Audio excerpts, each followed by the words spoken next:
Existem dois processos que foram noticiados hoje pela sociedade local. Um primeiro é um que já foi ajuizado em 2017, se refere a irregularidades no último ano do segundo mandato do prefeito Luiz Cavani, em relação à aquisição de produtos sem respeitar, basicamente, as regras da Lei de Responsabilidade Fiscal, buscando o equilíbrio das contas municipais. Foram feitas despesas sem observar o regramento legal e, mais do que isso, não deixou qualquer valor em caixa para satisfazer na integralidade essas despesas pelo prefeito posterior. Nós ajuizamos a ação civil de improbidade. O prefeito Luiz Cavani e o então secretário de Ação Social, Luciano Oller, foram condenados em primeira instância a diversas sanções, dentre elas a perda de cargo e suspensão de direitos políticos. Houve embargos de declaração dos advogados. Este foi rejeitado pelo juízo da 2ª Vara Judicial de Itapeva, e nesta semana nós tivemos a notícia de que não houve a interposição tempestiva de apelação, razão pela qual houve o trânsito em julgado. Este termo significa que desta decisão judicial, em que houve a perda de cargo, não cabe mais qualquer recurso para os tribunais superiores. Em razão disso, o Ministério Público agora vai peticionar nos autos, solicitando que o juízo encaminhe um ofício para a Câmara Municipal da nossa cidade, solicitando, ou melhor, ordenando, que adotem as providências cabíveis para não só declarar vago o cargo, mas também dar posse ao vice-prefeito. Este é o primeiro caso que veio ao lume essa semana. O segundo, que é mais recente, talvez até mais rumoroso, decorre da chamada SEI das notas frias. Nós ajuizamos na segunda-feira desta semana uma ação civil pública de improbidade administrativa contra o prefeito Luiz Cavani e contra diversas outras pessoas também, dentre elas o Antônio Rossi Júnior, então secretário de Negócios Jurídicos, e também o Luan Barbosa, então assessor especial. Nessa ação, nós, após intensa investigação e análise de inúmeros documentos, não só advindos da Câmara Municipal, mas também obtidos por meio de investigação própria do Ministério Público, nós identificamos a formação de um verdadeiro sistema, uma engrenagem ilícita, sobretudo dentro do gabinete da Prefeitura Municipal, visando o desfalque contínuo e reiterado dos cofres públicos, tendo como origem a verba desviada decorrente do regime de adiantamentos. Esse regime ele significa valores que são levantados por agentes públicos para pagamentos de pequenas despesas de gabinete ou até mesmo para custear viagens que esses agentes públicos venham a fazer. Esta foi a origem das verbas desviadas por esses agentes públicos e também por outros particulares. Estabelecida então essa origem, vários expedientes foram utilizados. Para ludibriar o controle interno, além da juntada de notas fiscais de serviços ou produtos obtidos para fins particulares, eles também se utilizaram em determinadas ocasiões de notas frias, ou seja, aí que entrava a participação do requerido Luan, no sentido de se utilizar de um sistema de informática chamado DCHEF.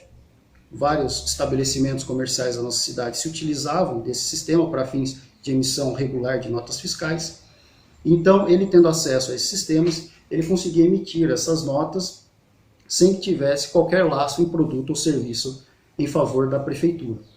Com base nesses expedientes ilícitos, eles conseguiam ludibriar, por assim dizer, o controle interno e, com isso, enriquecerem-se ilicitamente. Além da participação desses agentes públicos, outros privados, vale dizer, os 3 filhos do prefeito municipal e as empresas pertencentes a eles, sempre se utilizando de valores referentes a abastecimentos de veículos dessas empresas e também de pernoites em hotéis em outras cidades. Quanto ao primeiro processo, que foi tramitado e julgado, segundo consta, qual que é o processo agora para que o prefeito seja destituído ou continue no cargo hoje? Então, no entendimento do Ministério Público, ele não tem que continuar no cargo, porque a decisão judicial ela é definitiva, né? Não cabe mais recurso. Não havendo nenhuma medida judicial extraprocessual, como por exemplo, uma ação rescisória que venha a ser ajuizada no tribunal, já que até o momento não houve nenhum agravo de instrumento, mas sem entrar nessa questão técnica, no momento, hoje, como está hoje o processo, a decisão é definitiva e basta agora dar cumprimento a ela. E é isso que o Ministério Público vai requerer nos próximos dias. Quem deve dar cumprimento a isso? O Ministério Público vai peticionar para que o juiz remeta um ofício até a Câmara Municipal, para que a Câmara, imediatamente, com urgência, dê posse ao vice-prefeito de Itapeva. Mas a Câmara ela precisa mesmo receber essa notificação, ou sabendo dessa decisão ela já pode tomar essa atitude de afastar o prefeito e dar posse ao vice? De praxe, ela aguarda a notificação do juízo, porque até o documento que vai embasar os motivos, né, as causas que levaram àquele ato judicial. Então, de praxe, aguarda-se o ofício do juiz. Ao receber, né, esse ofício do juiz, a Câmara, na pessoa do presidente da Câmara, tem quanto tempo, né, para fazer essa destituição? Ele vai estudar sobre o que foi encaminhado para ele tem quanto tempo? Em relação ao prazo, eu não sei que informar, porque nós precisaríamos analisar o regimento interno da Câmara. O que eu posso te dizer é que tem que ser com a maior brevidade possível, sob pena até, se o caso, em tese, responder por uma improbidade administrativa também que não der cumprimento à ordem judicial. Isso vale para as duas pessoas físicas, o prefeito e o secretário Luciano Oliveira. Em relação ao secretário, não há essa necessidade de remeter para a Câmara. Bastaria comunicar à Prefeitura, já que ele ocupa apenas um cargo em comissão e cabe à própria Prefeitura destituí-lo, exonerando desse cargo de secretário. O que está faltando para comunicar à Câmara para eles pedirem esse afastamento do prefeito? Está faltando apenas o processo agora ser finalizado no fórum, ser remetido ao Ministério Público e nós, imediatamente, com urgência, peticionarmos para que o juiz providencie esse trâmite final. O segundo caso que o senhor levantou, que é a das notas frias, esse processo ele ainda vai ser julgado? Já foi? Em que pé que ele anda hoje, na verdade, em relação principalmente a essas três pessoas, que é o prefeito Luiz Cavani, o secretário jurídico e o Luan Barbosa?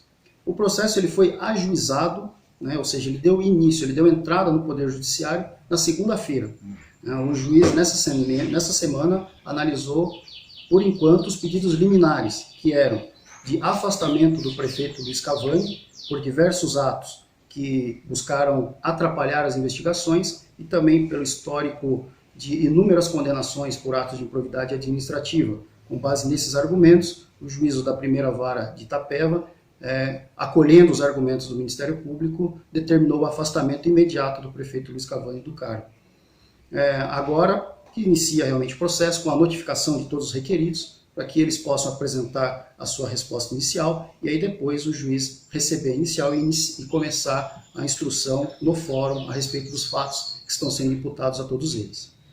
Neste caso, além de responder por crimes administrativos, também cabe criminal mesmo na questão de... Sim, a matéria criminal, como o prefeito Luiz Cavani até então possui, ou pelo menos possuía foro por prerrogativa de função, a matéria criminal ela não corre pela comarca de Itapeva.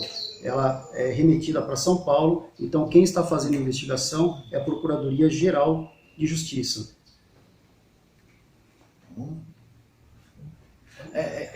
Esse processo, esse segundo processo, como perguntou o nosso colega, ele pode chegar às vias de fato de uma prisão, alguma coisa assim, em relação a essas três pessoas? Esse processo dessa semana, ele é um processo de natureza civil. Então, o que nós vamos buscar através dele, além do afastamento liminar, que foi deferido hoje, a aplicação de sanções da lei de improbidade. Vale dizer, perda de cargo, suspensão de direitos políticos, aplicação de uma multa civil no valor de R$300 mil, que é o que nós estamos pedindo, o ressarcimento ao erário no valor de R$105 mil, que também já está pedido na inicial. Então, são sanções de natureza civil. A questão criminal, ela está sendo verificada pela Procuradoria-Geral de Justiça neste momento. Caso o prefeito realmente ele confirmando essa perda de cargo, ele perderá também o foro por prerrogativa de função, e esse processo criminal ele é devolvido para a comarca de Itapeva para que nós façamos essa análise e, se o caso, ofereçamos a denúncia criminal ou eventual arquivamento, a depender do caso. Uma última pergunta, na verdade, é mais um comentário sobre, diante de tudo que a gente viu no decorrer desses processos, aí a gente via, né, a população não acreditando que a justiça, né, ia ser feita, né? Como o senhor agora poderia se dirigir à população mostrando um trabalho que está sendo feito sério, porém necessita de um tempo para que tudo esteja, realmente as pessoas sejam enquadradas de forma justa por aquilo que elas fizeram? O Ministério Público, assim como o Poder Judiciário, eles atuam independente de paixões, né? Então nós buscamos atuar de maneira técnica, jurídica, prudente e, mais do que isso, serena, né, para que possamos fazer uma investigação cautelosa, aprofundada e realmente buscar esclarecer os fatos, para daí, nesse momento, buscarmos a responsabilização de quem de direito. O caso em questão, ele é bastante complexo, né, tem inúmeros fatos, inúmeras pessoas envolvidas, né, muitos documentos para serem analisados, tudo que demanda o devido tempo para dar resposta para a população.